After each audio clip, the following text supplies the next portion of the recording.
welcome to Woman Fully Alive podcast. I'm your host, Madeleine, and I'm so thrilled that you made your way here. This journey to Woman Fully Alive has, for me, been the journey of a lifetime. And today's episode is, I think, probably one of the most important episodes that you could listen to or you could watch on YouTube today. So if you enjoy it, please don't forget to like it or subscribe to my channel, because my work is really committed to women feeling fully alive and reaching their fullest potential in this world, in this lifetime, in this body. So today I'm going to dive into anger, nervous system health, and healing.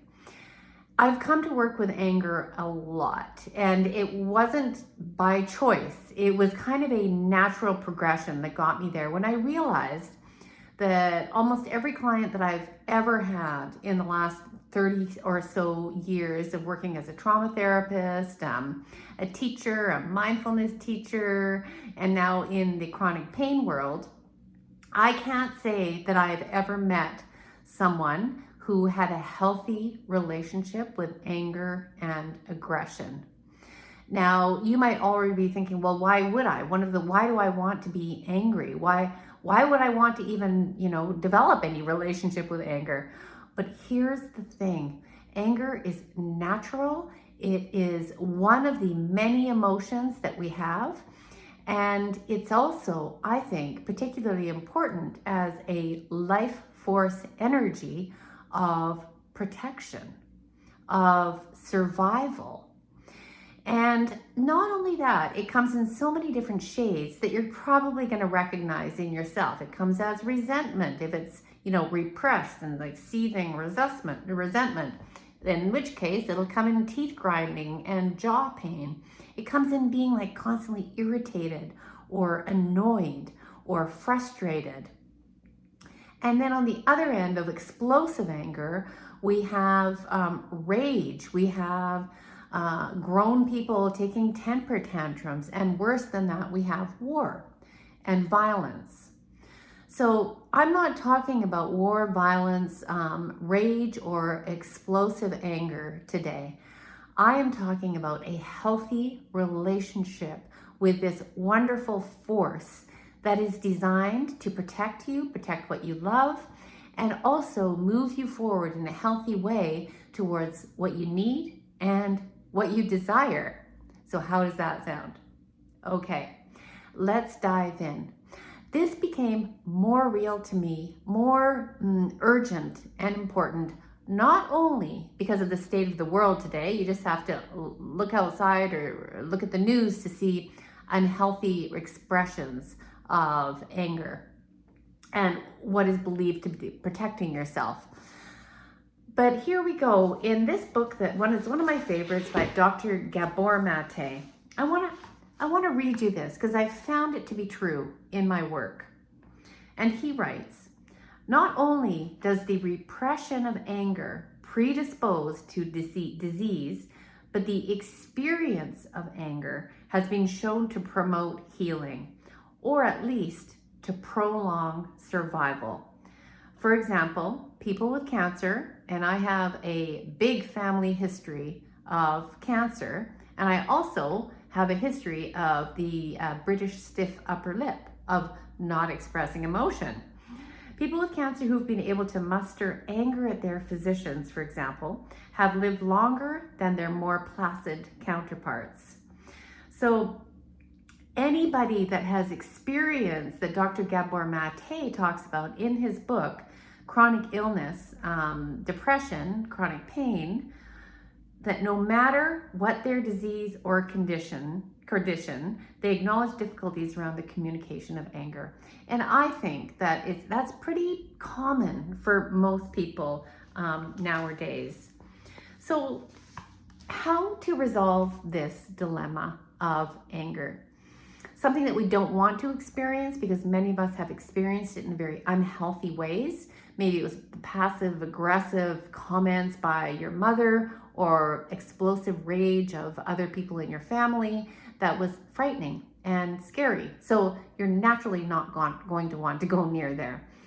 So there's so many ways that we have been culturally removed or separated from our experience of anger.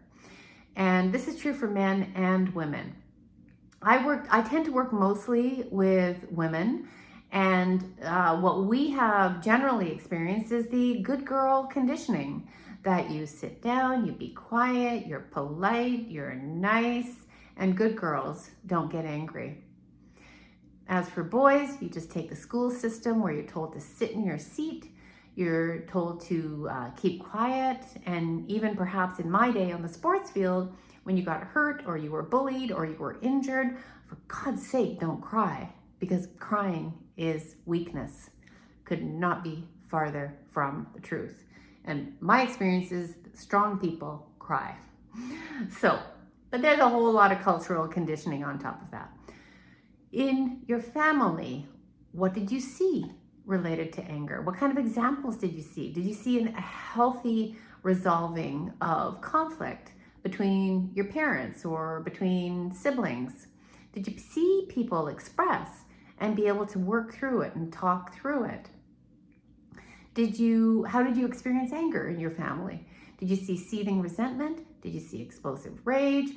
So just start to become aware of what some of the layers or beliefs are that you have had that dictate how you respond and relate to anger. So what is anger? What is it? What is its purpose? Well, if you think about the times that you do get angry, there's something there that you care about, or you wouldn't care. There's something there that perhaps you want to protect. Now, here's the thing. These things that you want to protect, they can be outside of you. So say if you see your child being bullied, that's probably going to ignite a mama bear or a papa bear that is going to respond in a very protective manner. So that's something that you love, that you want to protect. But also, have you ever felt so angry and then you just burst into tears? Have you ever felt so angry and at the same time really afraid that someone's going to see you or expose you or humiliate you? Or perhaps you have been belittled, ridiculed, humiliated, and the rage that rises to protect your own dignity. There's an internal protection process as well. And for many women, when they get really angry, they burst into tears, because somehow tears are more socially accepted than anger for a woman. And also, when we start to peek underneath and lift the lid off of anger, we often find more vulnerable, softer emotions down below. And so our anger can provide a protective lid for ourselves. And when we're afraid, right? When there's fear underneath. So thank you so much, anger, for your role and your purpose in our bodies, in our lives, and on this earth. When it's used in a healthy, constructive way, it's only good in a healthy way for the people outside of you, around you, and for your inner world. It can begin or continue a healing process. The other thing I want to say about this is anger does come on a continuum of activation of the fight response. So if I am really going for a job, there's a job and I really want it, I'm going to activate some of that fight response, not to go in there and start fighting at a job interview, but to get me going. So I'm going to study this job. I'm going to work for it. I'm going to get competitive. And that's along that continuum of the fight response / healthy aggression. Healthy aggression says that I'm entitled to go for this and I'm going to give it my best. Healthy aggression says, I have the right to ask for a raise because I have the right to make more money because I am worth it. Anger will stand up for you and protect your worth.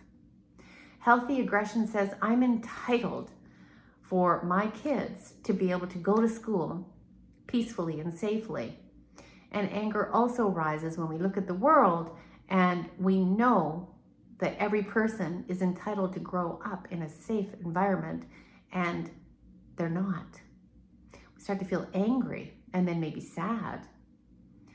So hopefully you're starting to see some of the benefits and the purpose of this life force protecting energy. Now, our nervous systems and our bodies are set up for survival of the species. And as we know from the mama bear and the lioness, we know that life force energy will fight to the death. So that is how strong it is. Now imagine if you take a volcano like that and you put a cap on it and it can't get out. What happens to that energy? It's got to go somewhere. It's got to go somewhere because energy doesn't just disappear. So this is why anger or repressed anger, and repression is a subconscious burying. It's a subconscious stopping or even denying. And suppression is a conscious, like, I'm angry and I gotta lock it down in my body. So the repression of anger turns into any number of other symptoms. But repression is often, and suppression is often a symptom of a fear of the anger itself. And that fear is a conditioned response. So stay with me here. Repressed anger has been linked to depression, as well as pain and illness and chronic disease as a contributing factor.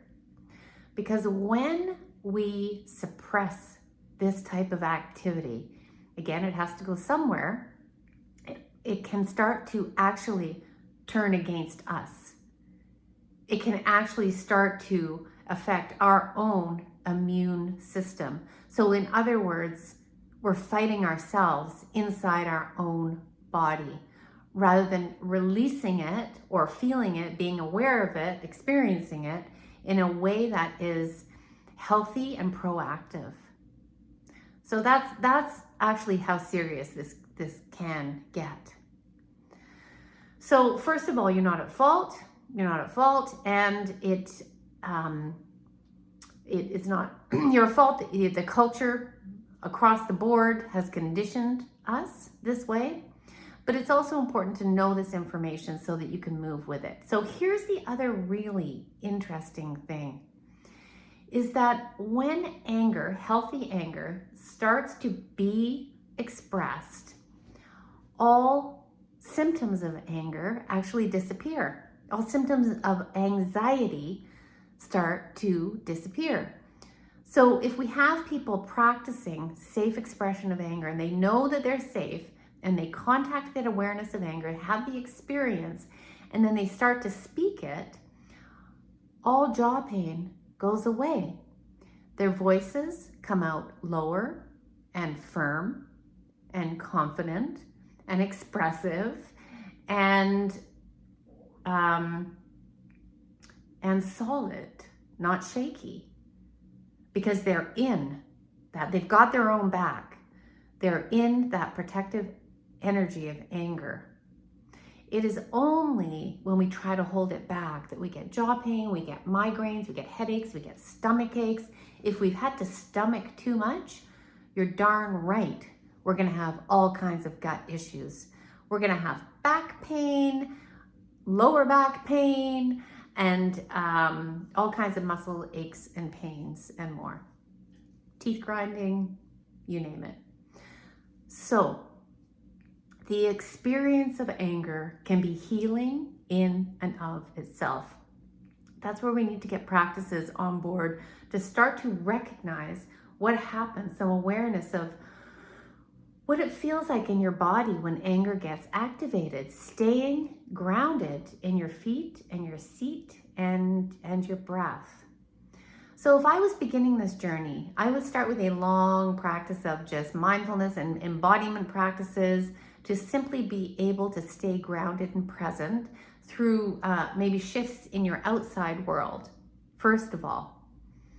So practicing awareness of your feet and staying present, keeping perhaps a regular or long, slow breath, or even just being aware of your breath, noticing muscle tension, and and checking in with your surroundings. I'm in a safe space. I'd probably do that for some time. And then I would start to use my imagination to bring up incidences, or maybe even just one, because we all work on memory networks, of something where I did feel angry, something that activated me, triggered my anger. And I would start to notice how that felt in my body, and I would just use micro doses of that to become more tolerant. So just kind of open that window of tolerance, using all my safety skills at the same time. And then I would probably move into more active, because usually we have an accumulation in our body of anger. So we need to start what I call draining the swamp. And when we can really move through some of that stored trauma and stored survival stress in our body, we can start to have a clearer relationship with anger. Just like a clear glass of water after you've strained out all the dirt and the soot and the mud. So you might start a practice. Some people start journaling right away and start using that as a method of expression for their anger. And I would, you in the safety of your own home, set a timer. You know that you're safe, journal and pen for 20 minutes, and really express yourself truthfully. And when I say truth, I mean don't hold back. We know that you're a good person. We know anger doesn't define you, but at times you feel like killing someone. At times you feel like wringing their neck. At times you might feel like you hate people. At times you might feel like you hate your mother. You hate being a mother. Whatever it might be, it doesn't mean anything about who you are. It's giving voice to the anger within you as best as you can. And then letting that taper off to come back to more of the clear water where you can see you're safe and you've got good people in your life maybe, and you end off that way. Another way is to feel it in your body and keep breathing and take a ball or something and squeeze into it so you're actually releasing, and then release some of that muscle tension. So those are some ways to get started. Because when we hold anger, we run stories in our minds, don't we? We run stories of blame, of shame, of finger pointing, of figuring out, of trying to process everything, everybody and their dog. And that's exhausting. I invite you into this journey of anger with me. It's life-changing and sometimes quite quickly. And I now see anger as one of those shadows for women that when we turn it over, it's connected to all kinds of other things, like speaking up for yourself in relationships, like setting those boundaries. It's connected to making money. It's connected to satisfying sex. All those life force energies that we're entitled to in our body, but we've grown up to believe that we're not. So, and it's super healing if it's done in a way that helps you to stay present and regulated, and as a witness to your own experience. So many ways we can do it. And when I see women start to do this work, that's when I know that the dial is moving now. It can open up the doorways to so many things for you. So I think for the sake of today, I'm going to leave that here. I do occasionally run free masterclasses on anger, nervous system health and healing. So check out some of my free offerings. And this is one of the things that we dive into in my Align to Love monthly membership that we meet every Tuesday at 11 o'clock Pacific time. And it's a membership that allows you to show up exactly as you are, because the whole goal of the group is to embrace all these parts of you, to embrace the shadows, to embrace the anger, to embrace the shame around money or body shame, because it's only through this expansion can we really step into who we are without fear, without shame, without guilt, rather than portioning off parts of ourselves and saying, I'm only going to be happy, or I'm only going to work my buns off to make money. No, you are far more than that. You're everything and more. And this is a piece of it, albeit a very important piece. So find all the links in my bio, and I hope you'll join me on this life-changing journey, Align to Love.